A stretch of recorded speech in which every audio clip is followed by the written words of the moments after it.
నమస్తే, welcome to Vishwam TV. నేను మీ అనిల్. సమాజంలో రోజు రోజుకి దారుణమైనటువంటి ఘటనలు జరుగుతున్నాయి. అమానుష ఘటనలు, అవమానీయమైన ఘటనలు, అదేవిధంగా దారుణమైన ఘటనలు అనుకోవాలి. ఒక వారం 10 రోజుల కింద హైదరాబాదులో ఒక మహిళ దారుణమైనటువంటి హత్యకు గురైంది. ఆ హత్యకు గల కారణాలను పోలీసులు ఇంట్రాగేషన్ చేసిన తర్వాత అందులో విస్తుపోయే నిజాలు మనకు బయటకు వచ్చినాయి. ఆ మహిళను కిడ్నాప్ చేసి అత్యంత పాశవికంగా ఆమెను రేప్ చేసి తర్వాత విచక్షణరహితంగా కర్రలతో ఆమెను బాది అతి కిరాతకంగా హతమార్చడం జరిగింది కొంతమంది దుండగులు. ఈ విషయం బయటకు వచ్చిన తర్వాత ఒక్కసారిగా ఉలిక్కి పడడం జరిగింది. 3 డ్రైవర్లు, ఒక అతను కారు డ్రైవర్, అదేవిధంగా మరో 2 ఆటో డ్రైవర్లు సామూహికంగా అత్యాచారం చేయడం జరిగింది. ఒకరి తర్వాత ఒకరు బలవంతంగా తనను కిడ్నాప్ చేసి తనకు ఇష్టం లేకుండా కూడా సామూహిక అత్యాచారం చేసి తనను హతమార్చారు. అయితే ఈ ఇంట్రాగేషన్లో కాస్త ఆలస్యమైంది. ఒక వారం 10 రోజులు పట్టింది. ఎందుకంటే ఎవరైతే ఆ దుండగులు ఉన్నారో ఆ దుండగులు ఒక పథకం ప్రకారం ఆ మహిళను ఆటోలో తీసుకెళ్లడము, ఆ ఇంట్రాగేషన్ అంతా సీసీటీవీ ఫుటేజ్ తర్వాత మనకు ఇదంతా కూడా బయటకు వచ్చింది. అయితే ఆ సమయంలో ఆ మహిళ కూడా మద్యమత్తులో ఉన్నట్టుకైతే మనకు తెలుస్తూ ఉంది. అయితే ఇది ఎలా జరిగిందని ఒకసారి మనం మాట్లాడుకుంటే, ఒక మహిళ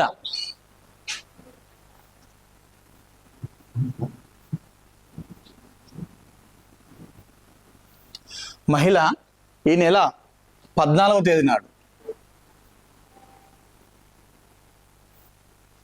ఈ నెల 14వ తేదీ నాడు మద్యం మత్తులో, అంటే అప్పటికే ఆ మహిళ మద్యం మత్తులో ఉన్నట్టుగా తెలుస్తూ ఉంది మనకు. మద్యం మత్తులో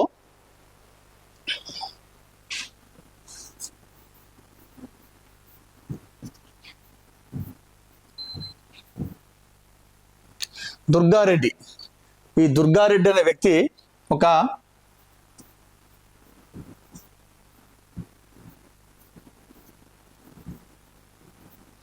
కార్ డ్రైవర్గా పనిచేస్తూ ఉన్నాడు. ఈ కార్ డ్రైవర్గా పనిచేస్తున్నటువంటి దుర్గారెడ్డికి ఈ మహిళ 14వ తేదీ నాడు మద్యం మత్తులో ఈయన కంటపడింది. ఈ వ్యక్తి కంటపడింది 14వ తేదీ నాడు. అయితే అప్పటికే ఈ మహిళ 3 రోజుల కింద ఏదైతే 14వ తేదీ నాడు ఉందో ఆ 14వ తేదీ కంటే 3 రోజుల ముందే మిస్ అయిపోయింది. మరి వాళ్ళ ఇంటి నుండి గొడవ పెట్టుకొని వచ్చిందా, ఎట్లా మిస్ అయింది తెలియదు, కానీ అప్పటికే తను కనిపించడం లేదు. 14వ తేదీ నాడు ఆ మహిళ మద్యం మత్తులో దుర్గారెడ్డి అనే కార్ డ్రైవర్కి కంటపడింది. కంటపడిన తర్వాత ఈ దుర్గారెడ్డి ఈ మహిళను మాడలో దింపి తన కారులోకి ఎక్కించుకున్నాడు. దుర్గారెడ్డి కారులోకి ఎక్కించిన తర్వాత తనకు బీరు తాగించాడు. అదేవిధంగా బిర్యానీ తినిపించి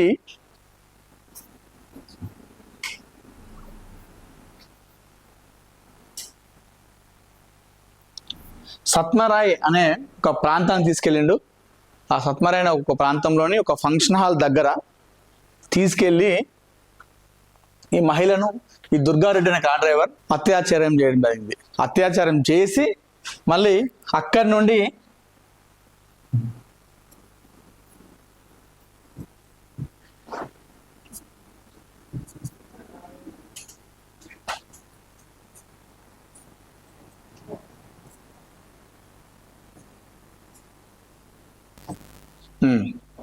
సత్మారాయిలో ఫంక్షన్ హాల్ దగ్గర రేప్ చేసిన తర్వాత అక్కడ నుండి ఆరంగర్లోని పిల్లర్ నెంబర్ 306 దగ్గర ఈ మహిళను 306 పిల్లర్ నెంబర్ దగ్గర ఆరంగర్లోని అక్కడ విడిచిపెట్టి అక్కడ నుండి వెళ్ళిపోయిండు ఈ దుర్గారెడ్డి అనే కార్ డ్రైవర్. ఆ పిల్లర్ నెంబర్ 306 ఆరంగర్లో ఈ మహిళను మరో 2 ఆటో డ్రైవర్లు చూడడం జరిగింది. వారిద్దరు పేరు చూసుకుంటే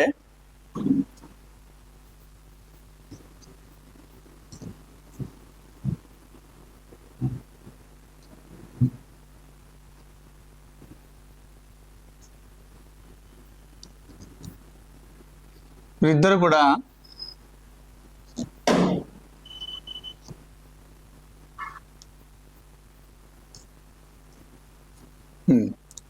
సో 6 నెంబర్ పిల్లర్ నెంబర్ 306 దగ్గర దుర్గారెడ్డి ఆ మహిళను రేప్ చేసి ఇక్కడ విడిచిపెట్టిపోయాడు. విడిచిపెట్టిన తర్వాత అప్పుడు ఈ మహిళ వీరిద్దరికి కంటపడింది. ఎవరు? ఆటో డ్రైవర్ అయినటువంటి దస్తగిరి ఖాన్ ఇమ్రాన్లకు కంటపడింది. కంటపడిన తర్వాత ఈ ఇద్దరు దుర్మార్గులు ఏం చేశారంటే ఆ మహిళను బలవంతంగా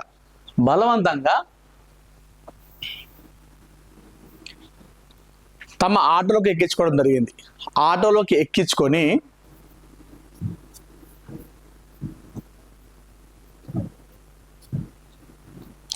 రాజేంద్ర నగర్ పోలీస్ స్టేషన్ పరిధిలో ఉన్నటువంటి కిస్మత్పూర్ అనే బ్రిడ్జ్ దగ్గరికి తీసుకుపోవడం జరిగింది. అక్కడికి తీసుకెళ్ళి ఆమెను బలవంతంగా అత్యంత దారుణంగా ఒకరి తర్వాత ఒకరు ఇద్దరు కూడా అత్యాచారం చేయడం జరిగింది. అత్యంత పాశవికంగా హత్య చేయడం జరిగింది. ఆమె ఏడుస్తున్నప్పుడు కూడా, ప్రతిఘటించినప్పటికి కూడా కర్రలతో ఆమెను కొట్టుకుంటూ, అంటే ప్రైవేట్ పార్ట్స్లోకి కర్రలను చొప్పించి మరి అత్యంత పాశవికంగా ఆ దుండగులు ఇద్దరు కూడా ఆ మహిళను రేప్ చేయడం జరిగింది. ఆ రేప్ చేసిన తర్వాత కర్రలతో ఈ మహిళను వీరిద్దరు కూడా కర్రలతో తనను దారుణంగా కొట్టుకుంటూ హతమార్చడం జరిగింది కిస్మత్పూర్ బ్రిడ్జ్ వద్ద. అయితే ఇది జరిగినటువంటి ఒక 2 days తర్వాత, అంటే కిస్మత్పూర్ అనే ఒక బ్రిడ్జ్ అనేది అక్కడ నిర్మానుష్యమైనటువంటి ప్రాంతం. అక్కడ ఎవరు ఎక్కువ వెళ్ళరు. మొత్తం ఒక అడవి లాంటి ప్రాంతం ఉంటుంది. చెట్లు పొదలు ఎక్కువ ఉంటాయి. నిర్మానుష్యమైన ప్రాంతం. ఆ సమయంలో, రాత్రి సమయంలో కావచ్చు, డే సమయంలో ఎవరు కూడా అక్కడ వెళ్ళరు. అక్కడక్కడ కొన్ని సమాధులు కూడా ఉన్నాయి. సో అక్కడ ఎవరైనా చనిపోతే సమాధులను పాతిపెట్టేటువంటి స్థలం అనుకోండి అక్కడ. అయితే రేప్ చేసి తనను హతమార్చిన తర్వాత 2 రోజులకు కొందరు వ్యక్తులు అంటే అక్కడ వెళ్తున్నప్పుడు స్మెల్ అనేది దారుణంగా వస్తుంది. అంటే ఒక వ్యక్తి చనిపోయిన తర్వాత ఒక 2-3 days తర్వాత మనకు ఆ శవం అనేది కుళ్ళిపోయి ఉంటుంది.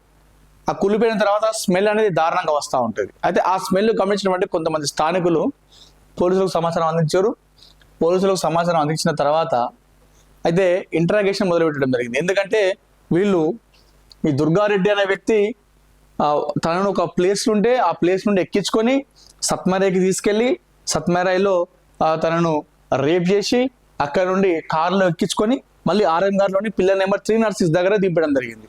నెక్స్ట్ టైం ఇక్కడ దింపిన తర్వాత ఆర్ఎంఆర్ నుండి ఇక్కడ దస్తగిరి ఖాన్ ఇమ్రాన్ అని చెప్పేసి ఇద్దరు ఆటో డ్రైవర్లు ఆమెను గమనించి ఆమెను కిడ్నాప్ చేసి బలవంతంగా తనను ఆటోలోకి ఎక్కించుకొని ఆర్ఎంఆర్ పిల్లర్ నెంబర్ 306 నుండి కిస్మత్పూర్ నుండి ఆ బ్రిడ్జ్ దగ్గరికి తీసుకెళ్ళి అక్కడ తనను రేప్ చేసి హత్య చేయడం జరిగింది.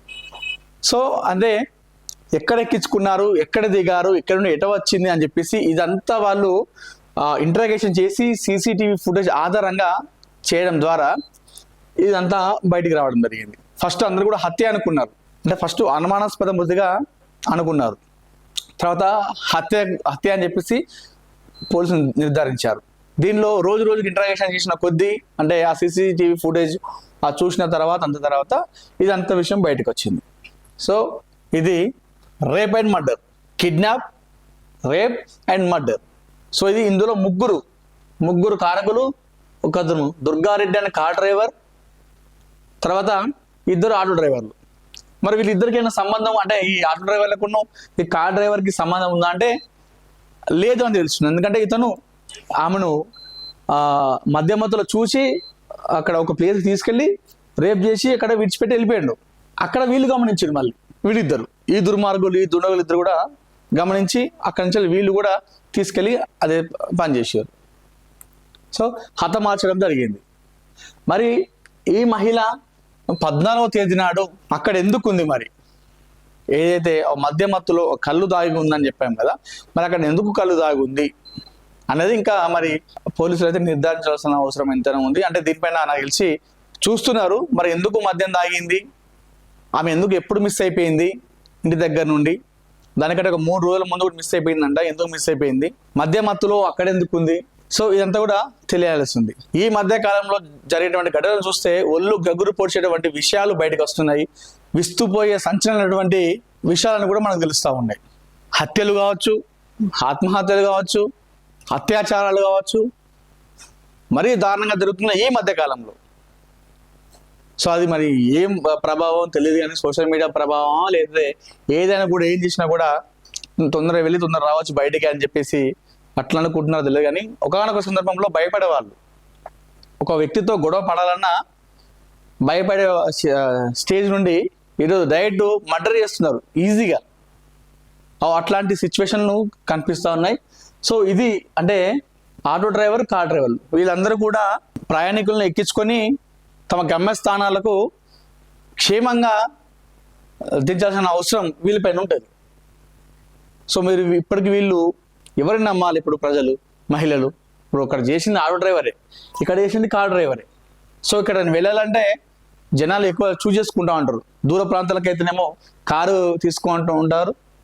అక్కడే లోకల్ అయితే సిటీ బస్సులు కావచ్చు, అవన్నీ మనకు ఎక్కువ రద్దీ ఉంటే సిటీ బస్సులు అంటే రన్నింగ్ బస్సులు చాలా మంది మహిళలు ఎక్కలేరు, రన్నింగ్ బస్సు దిగలేరు. కానీ చాలా మంది మహిళలు ఆటో వినియోగించుకుంటారు. ఇప్పుడు ఈ ఇద్దరు దుండగులు ఆటో డ్రైవర్లే, దస్తగిరి ఖాన్, ఇమ్రాన్.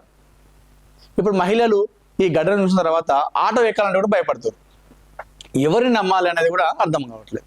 సో అది కాస్త మహిళలు ఎవరైనా సరే కాస్త జాగ్రత్తగా చూస్తూ మీ ప్రయాణాలు కొనసాగించాలి. ఎందుకంటే అంటే అందరూ అట్లా ఉంటారని కాదు, చాలామంది ఆటో ఓనర్లు కావచ్చు, కార్ డ్రైవర్లు కావచ్చు, తమ ఎక్కేటువంటి ఆటోలో కావచ్చు, కార్లకు ఎక్కేటువంటి కస్టమర్లను దేవులుగా కొలుస్తారు. ఎందుకంటే వాళ్ళు ఇచ్చేటువంటి డబ్బుల వల్లనే కదా, వాళ్ళు ఎక్కేటువంటి ప్యాసింజర్ల వల్లనే వాళ్ళ డబ్బులు వస్తున్నాయి, వాళ్ళకి జీవనోపాధి అనేది గడుస్తూ ఉంది. అందరినీ కాదు, కొంతమంది ఇట్లాంటి దస్తగిరి ఖాన్, ఇమ్రాన్, దుర్గారెడ్డి వాళ్ళ నీచుల వల్లే పాపం డ్రైవర్ అన్నలు కూడా అందరికి కూడా చెడ్డ పేరు వస్తుంది. సో మీ ప్రయాణాలను కొనసాగించినప్పుడు, ఎక్కడికైనా వెళ్తున్నప్పుడు కూడా కాస్త జాగ్రత్తగా మీరు ప్రయాణాలు కొనసాగించుకోవాలి. మీకు సేఫ్టీ, సెక్యూరిటీ ఉందా అనుకున్న తర్వాతనే మీరు ఇలాంటి ప్రయాణాలను కొనసాగించాల్సిన అవసరం ఇప్పుడు ఎంతైనా కనిపిస్తూ ఉంది. అదేవిధంగా ఒంటరిగా మహిళలు రాత్రి సమయంలో కావచ్చు, డే టైంలో కావచ్చు, నిర్మానుష్యమైనటువంటి ప్రాంతాల్లో ఎక్కడ కూడా ఒకళ్ళు ఉండద్దు అనేది మనకు ఈ విషయం చూసిన తర్వాత మనకు క్లియర్గా అనిపిస్తూ ఉంది. ఎందుకంటే ఆ టైంలో రాత్రి సమయం కాబట్టి ఇదంతా జరిగింది. అప్పుడు ఆ టైంలో ఎవరు ఉండరు కాబట్టి వీళ్ళు అంతా ఈ ఘాతకానికి పాల్పడ్డారు. అదే డే టైం అయితే కొంచెం భయపడతారు. సో మరి ఈ మహిళ అంటే మధ్యలో ఉంది, కళ్ళు దాగి ఉంది కాబట్టి చెప్పలేం. కానీ వేరే ఎక్కడైనా మహిళలు ఏదైనా మీ ప్రయాణం కొనసాగించుకుంటున్న మాత్రం కాస్త పబ్లిక్ ఫ్లోటింగ్ ఎక్కువ ఉన్నప్పుడే మీ ప్రయాణాలను కొనసాగించుకోవాలి. కాస్త జాగ్రత్త పడాలి, లేకపోతే మనం ఎన్నో ఘటనలు చూస్తున్నాం ఈ మధ్యకాలంలో. సో ఆ ఘటనలో మన పేరు మనం ఉండకూడదనే ఉద్దేశంతో మీ ప్రయాణం కొనసాగించాలి. సో హైదరాబాద్లోని రాజేంద్ర నగర్ పోలీస్ స్టేషన్ పరిధిలో జరిగినటువంటి ఈ రేప్ అండ్ మర్డర్ అయితే ఘటన సంచలనం రేపింది. దీన్ని మరో దిశలాగా అని చెప్పేసి చాలా మంది చూస్తున్నారు. ఎందుకంటే దిశ కూడా సేమ్ ఇలాంటి ఘటన జరిగింది. టోల్ గేట్ వద్ద తన బైక్ పాడవడం, స్కూటీ తర్వాత అక్కడ నలుగురు మహమ్మద్ ఆరిఫ్, జొల్లు శివ, జొల్లు నవీన్, చింతకుంట చిన్నకేశవుల నలుగురు చూడడం, ఆ నలుగురు ఆమెను ఫాలో కావడం, తర్వాత ఆమెను బలవంతంగా నోరు ముక్కు మూసి తీసుకెళ్లి చటాన్పల్లి అనే ఒక బ్రిడ్జి వద్ద తీసుకెళ్లి ఆమెను అక్కడ సామూహికంగా వాళ్ళు కూడా రేప్ చేయడము, తర్వాత పెట్రోల్ పూసి తను తగలబెట్టడం. సేమ్ ఇలాంటి ఘటన ఇక్కడ ఏంటంటే కర్రలతో బాధి చంపేయడం జరిగింది, అక్కడ వాళ్ళు పెట్రోల్ పోసి చంపేయడం జరిగింది. మీదంతా సేమ్ టు సేమ్. మరి ఈ కేసును దిశలాగానే చూస్తారా మరి ఏందని చెప్పేసి చూడాలి. ఎందుకంటే మహిళ రేప్ అండ్ మర్డర్ అంటే ఈ మహిళ మద్యం తాగి ఉంది కావచ్చు, కానీ ఆ విధంగా సామూహికంగా రేప్ చేయడము, మర్డర్ చేయడం అయితే కరెక్ట్ కాదు కదా. సో మరి ఈ కేసును, ఈ ఇష్యూను మరి ఇలా చూస్తారో పోలీసులు కావచ్చు, అటు ప్రభుత్వం కావచ్చు, నాయకులు కావచ్చు. ఇలాంటి ఘటనలు అయితే పునరావృతం కాకుండా ఆ నిందితులకు కఠినమైనటువంటి శిక్షలు వేస్తే ఇంకొకరికి భయం ఉంటుందని చెప్పేసి ఈ సందర్భంగా నేను తెలియజేస్తున్నాను. సరే, మొత్తానికైతే ఏదేమైనా కూడా రాజేంద్ర నగర్ పోలీస్ స్టేషన్ పరిధిలో ఉన్నటువంటి కిస్మత్పుర బ్రిడ్జ్ దగ్గర మహిళ హత్య కేసును అయితే పోలీసులు వారం రోజుల్లో ఛేదించారు. అందులో విస్తుపోయేటువంటి సంచలన విషయాలు అయితే మనకు బయటికి చెప్పడం జరిగింది.